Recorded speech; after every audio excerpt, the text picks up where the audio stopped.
Hello cả nhà tên ông cầu học mã phim bập lại pipang sang nọ ta bằng cái này có chẳng quay bập bập ta lại bạ mà bật tay chơi pe ta ha rồi nhiều dọa tay rồi tay ta lặng ha có bập bập ta bắt đầu cũng theo camera main chulan khám phá cho chúng ta xem phong cảnh bà con chơi cắt lúa như thế nào nha. Let's go. Bahayan Pian tay chơi ta xạo này bục bạc rồi này có quay review bập ta lặng kan nak cerita tanya mak berak ya tehnya chuẩn bị rot puak bukit kot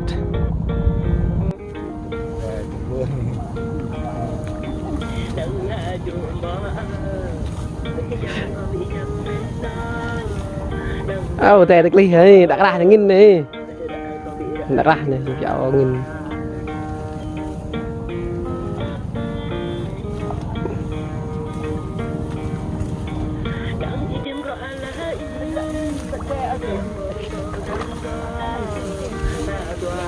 chuẩn bị tụ này tụ tới hè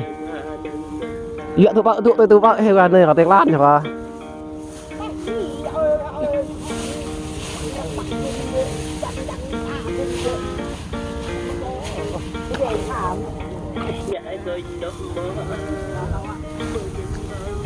này chính là đội tụ đội anh này đội dọa đặc vừa dọa vừa tụ tới hè ba nên đội dọa hiện tại chơi ác chắc ấy heo chắc là chân chơi đó là với Việt Nam yang tê ta nhẹ chơi về ta mà phải qua tê này và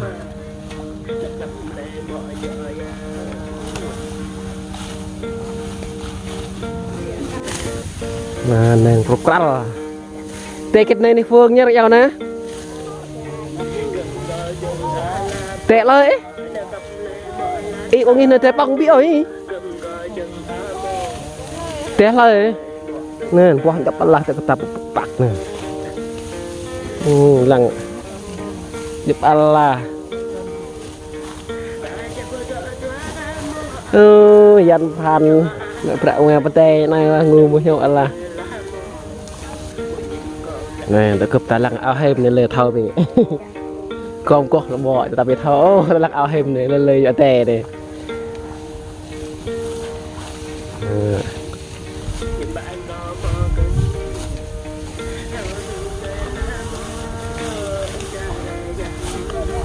dạ bran nữa chân mấy này bỏ đây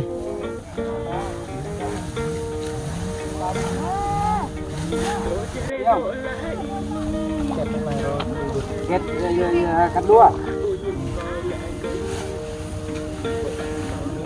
đi bứt vừa nào nó cũng bứt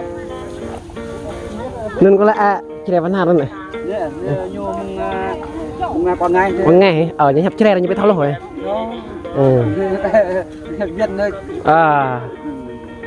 anh là li còn lại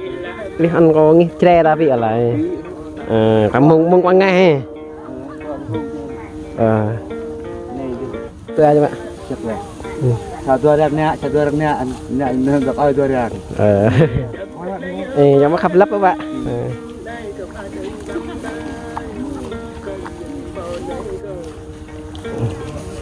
được rồi đã tụ tôi lại đã tụ đa dọa hè bel này quá thành chè rồi bạn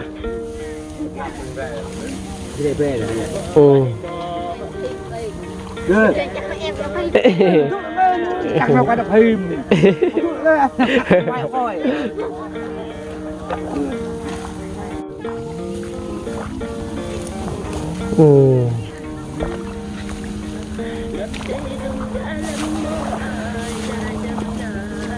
này đắc đội dọa tay nữa lên đội tụ tay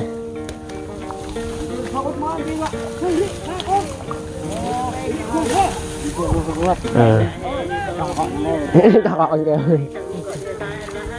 giờ này heo lên rồi hả ta gọn kêu rồi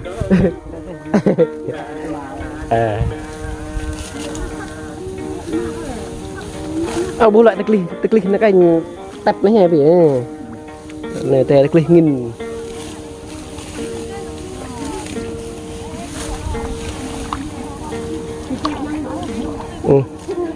buộc phiền ấy dạ ta cái nhưng mà rồi bữa mình vừa ấy dạ cái rồi mau bạn nập mừng cái tiện tận này cả lời vì này nè đòi kêu thầy đại đại lần dạ vậy dạ hàng kêu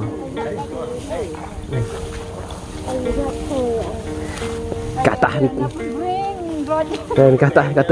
lại phui ông mà lại phui tè lại phui cái tao quay tao lăng lại phui dạ tè hai phết gì cả về phải bùi nè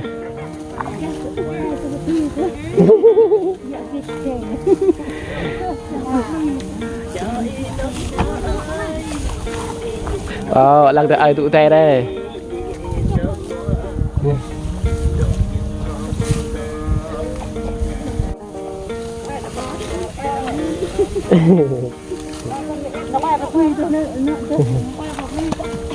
còn là phui, ao tem là phui, hay thật đi,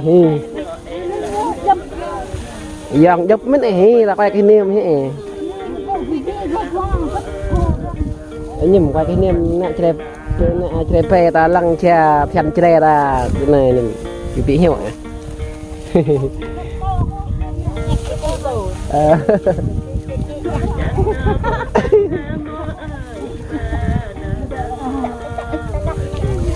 Này mệt này tạo ran dah, lăng tụ tạ nè, con ta lăng ta quay bơi ta lăng thiệnเป็นran, này mãi dứt đi lệ một lời, mà phê cái đại, hút là dọn này sai không? Em mà phê nghe có nghe lời từng, vậy mà mông chọn làm mông ngọ gì, chọn làm mông gì, bữa giờ làm mông con sọ nhầm mông là bố đang lẹ, có cái thằng rắt này mà break này, break có đâu, mau nè bên tắt cho nè còn thân cái hột lẹ, mới hết là mới kịp rồi này, mà break chọn này ra, cái tay bị nhạc bạn, bị thở ra, vợ nọ vậy, chân đâm vẫn, này vì mình họ bị thông này, họ bị thông này. Lùa là bị nằm đụ họ. Nằm bên này. Ta cục ta lăng này. Cô cao này. Tại rẽ đừng tụ này.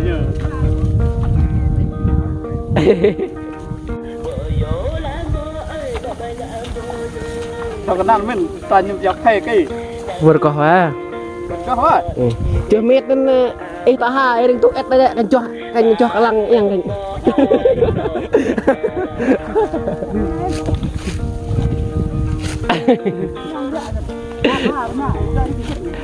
Đập nhầm. Đập can đập mười rồi. Đập mười thì. Lại rồi tụi đam mình là. Mệt này lại rồi tụi đam mình là cặp ta là. Cái phê cặp ta đã lăng mệt để khai giàu được ạ. Được 10 điểm. Còn đập mười rồi. Để đã sư như đại sư đập bả rạc.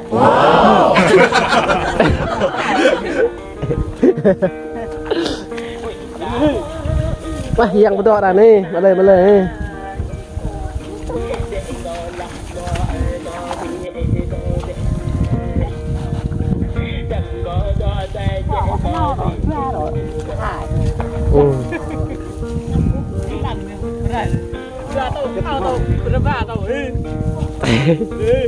Rồi như khất chọc như hôn mày, chẳng có hả, ta đặt họa thôi. Ấy theo vì đúng bè là bị bơi linh như vấn đề cho hết này, tạ dài rồi. Thế thì rồi nó có đâu hẹp tôi nông dạy gặp cái này dài rồi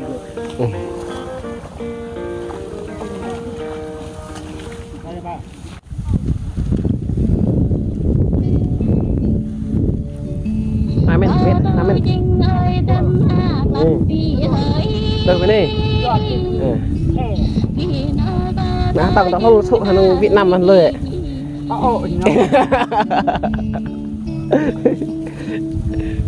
Bây giờ là có má nguyên ấy thầm nghe là bao nhiêu nữa. Chắc là đó hứng quá nhưng đừng nè lắm nè đã lách một lời Ni apa boleh mak beri gerak baran.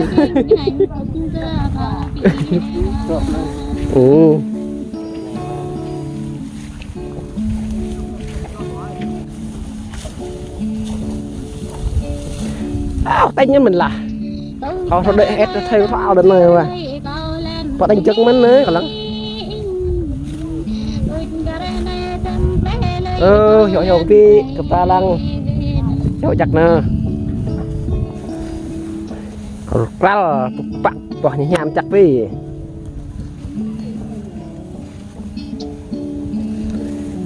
nhàm mà đi bỏ phần tè này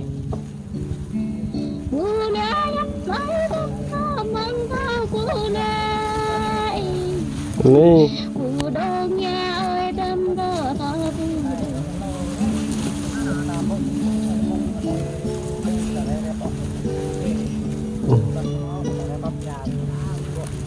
Kan này nhâm đằng này tại nhâm aloe là bực bạc là.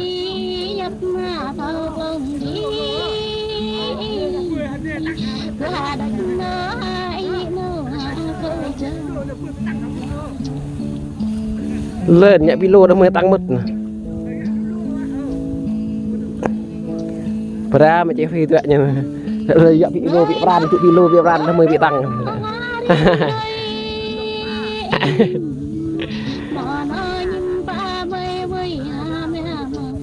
Cô đến này đã chọc vào đây mới nằng rít như này vì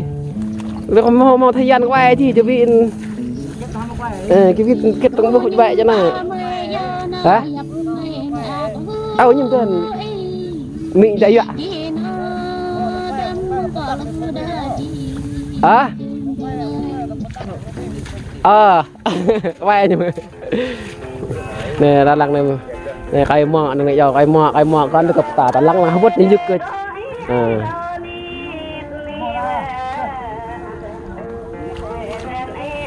họ đôi chi cái dọa đôi chi cái dọa nan này ra lăng này tụ này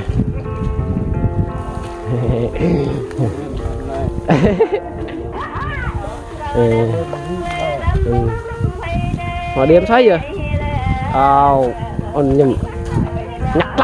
lâm đợi tới bao này từ từ biết à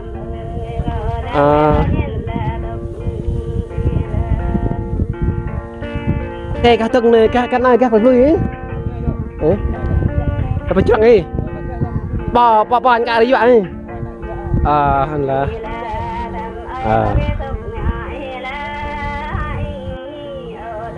ta cấp ta này ta lăng cái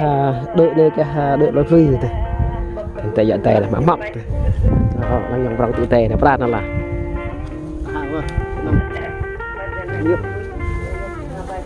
bùa hòa đây cho tao đã xe hay nè nè đi lăng tụi tao đã xe ha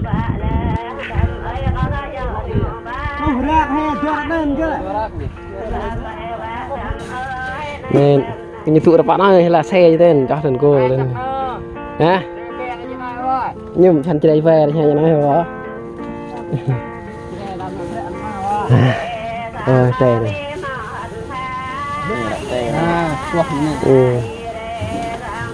vợ phúc chắc đấy chơi chặt là gì phần cây ra tao ra thằng nghe nên vậy ai vậy giờ này thay đôi ra giờ là thằng keo đừng như đôi vậy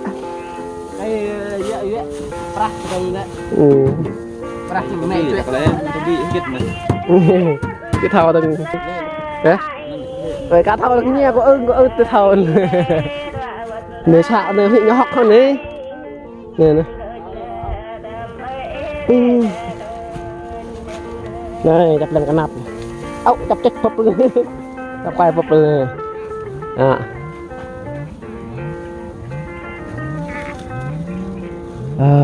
tao khám phá cả đội bài play này tụi tè này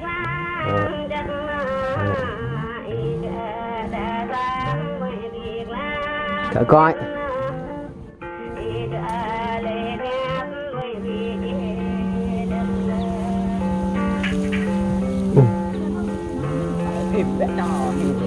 ô bông lại cái đầu nhà hôm nay lại bị bông hả chịu ta là như thế này như hoa hôm nay là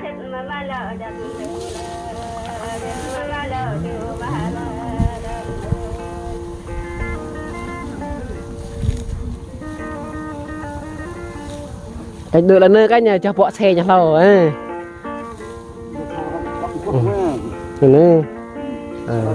chưa vào chỉ thế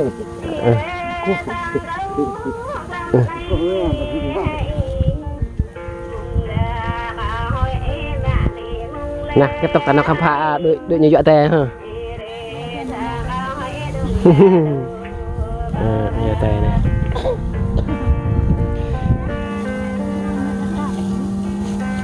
nhập vào là phải plạch trên này tè này ai vậy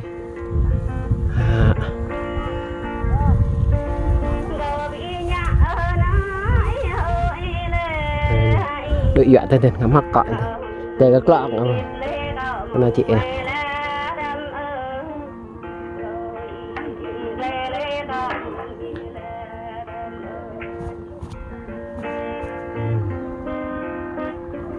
đợi lại đi dọa bran nè tăng co nè tăng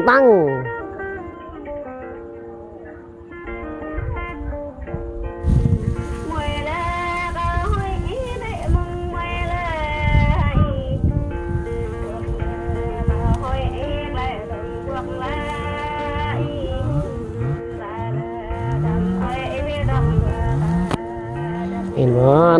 redak talang nak cerai pada mak brak cho dùng chặt là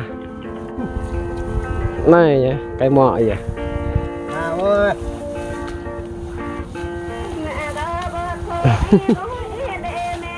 nhà mà thế nói tao bảo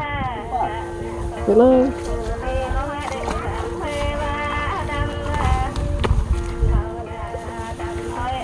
nhậu wah sar kerak buat nih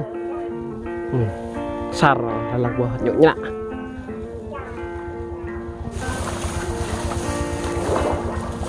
ô sao không con bọ thì hay luôn hả lại sao con bọ đã bị thằng cha bọ nhỉ ô bố khâu những gió mình nè khâu bị nhắm lo hả chi những gió mình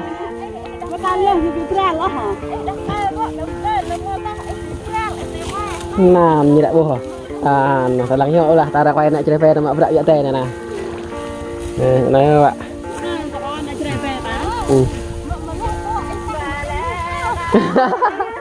bố có biết màu nhà về à chứ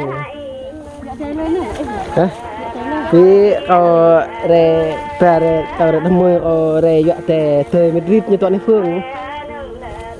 nhổ chặt có chờ đây nhổ có bọn này chặt lăng đặt cái vợ tè quay với nhổ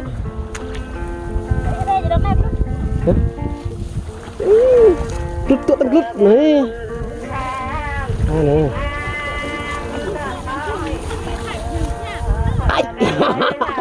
mẹ tôi nhô hả nhôn giang sạt à đây là sạt người ta thì già từng âu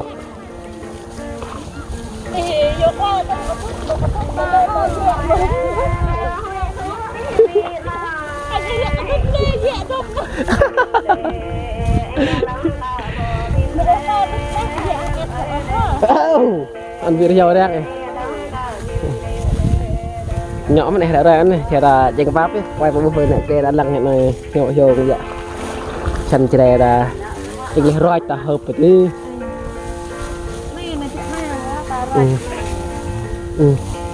kêu thời đại mới thời đại roi tè chè là này cho nó rõ roi chuyện kêu này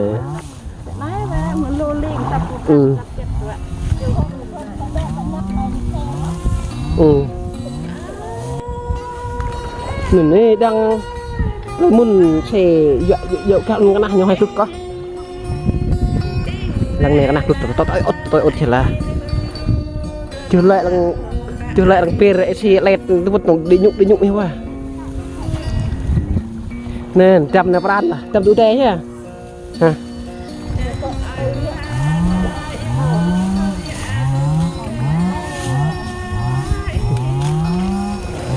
con chỉ tạ nong này con chân con đi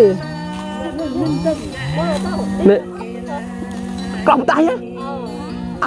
đâuมึงน่ะกอกบ่ตาเห็นล่ะ แม่แปะเป็นแม่เจอเรื่องแม่ก็มันจะต้องใส่ไอ้เรื่องอย่างเป็นแม่เนี่ยไอ้สับปะรดประทัดยา เอ้าเบรนคนหิวว่ะนี่เลยจังฮอนว่ะนี่จังฮอนหิวว่ะตอกอุ้ยบุญเลยเปียกเราพวกตันหูคนไหนว่ะใช่จ้ะ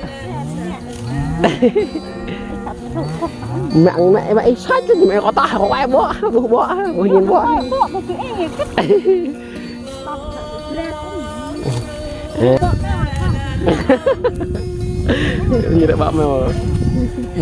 như đã bọ mèo hiện ra nhỏ là ta có đều mới tham gia buộc của những tè này nhỏ là thâu với người nó thâu hồ nó thâu kiệt nghề bị nhà một cái bút bã rẻ cái đội tụ tọ nó đã lì được là vui bên này về được là vui bố tơ từng lỡ thì từng lỡ tơ mình tới lòng này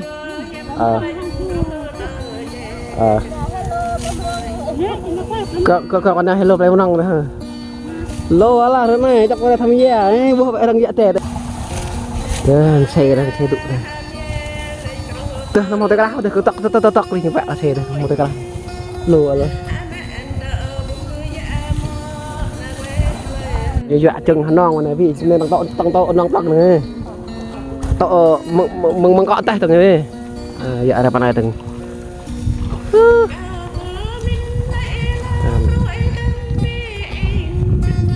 đội tụ Việt Nam đó đội dọa brand nó đội là này các hồ đây đang tăng hắn non bỏng này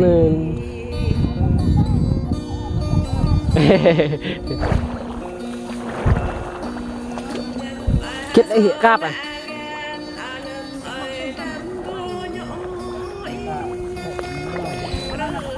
không có hoài à cá hoài à cá ha do cá hoài à không bưng nên là bưng gan hỏi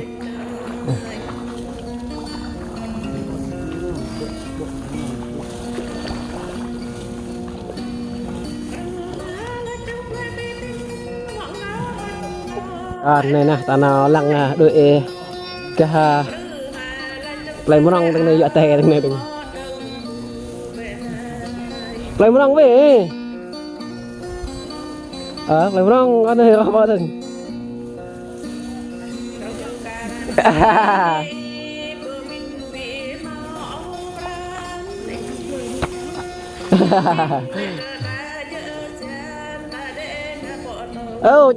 chắc vào đây cùng chờ đợi mua ở đây dọa tè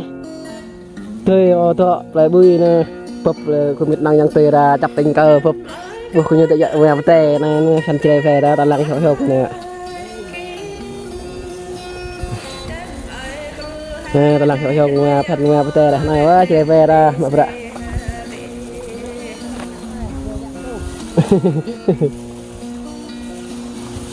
cái này chả cái đấy cái này chả bay ấy chơi chả bê tôm nhưng bọn không có biết thôi nhưng bọn nữa đâm lên mò nó nuôi thích cho mình đi đấy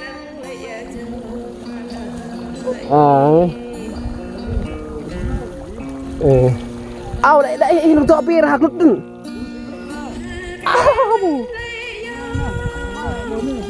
này hai lát nó lúc thôi về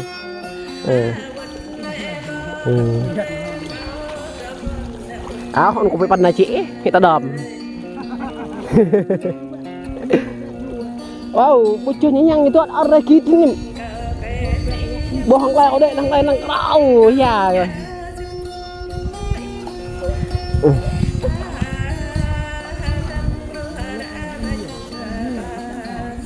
lắc này bị ở đây ta chú kê đã cắt này hả nó hoài hay hả có bị bắn nhau tụi bố có bị tao đo một nút rồi lại hả mọi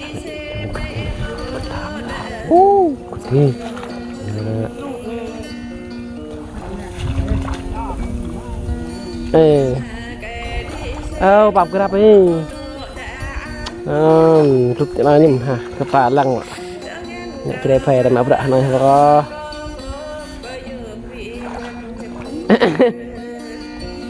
wow trời phá đập từng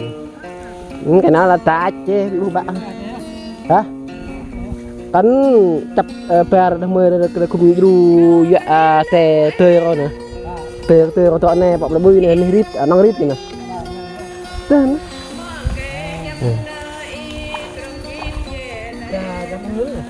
cái ngọn ấp nhâm cái ta này câu cây ta đặt ở này là đang tinh nó ta đâm mười nhầm mua sắt lên nhầm đi bây này cột chặt hả lên đang tụp lại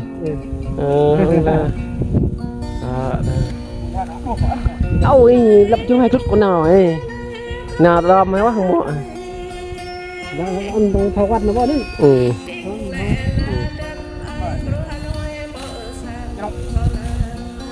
cao mà cao cái gì ạ kêu bao nhiêu con này rồi hết mình đâu cột tỏi nhằng hen này cái voi bram chứ vào tê đây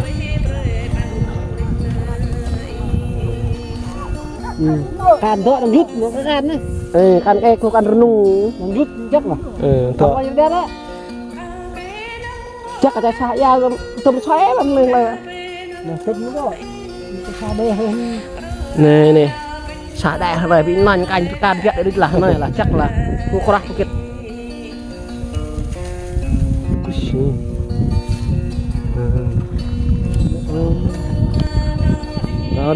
nó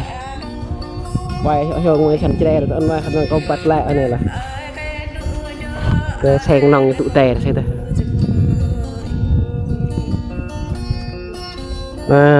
tụ bắt tè tụ này đạp xẹp xe như tụ tè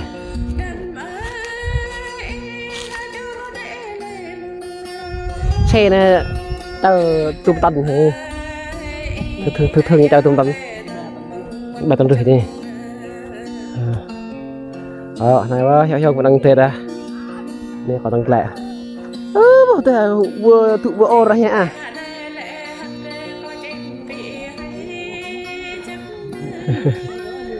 cái mệt kẹp phơi kẹp phơi cái mình xin ông xin cần này xin lấy lên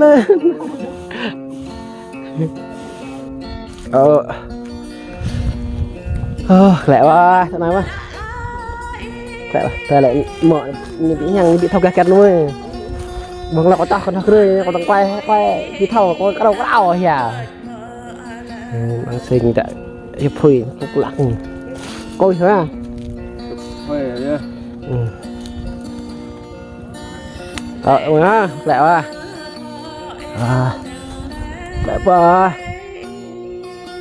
tụi nó đang những ta có quay chứ ta video tụi này quá tụi ta Việt Nam những ta lăng ác sau mình đang những ta dù bệt like và bấm đăng ký kênh ha và bấm chuông để nhận được thông báo video mới nhất từ Xuân Lan nha và đến Xuân Lan chào tạm biệt rồi bye bye cả nhà bye bye hẹn gặp lại cả nhà trong clip mới nữa nha bye bye.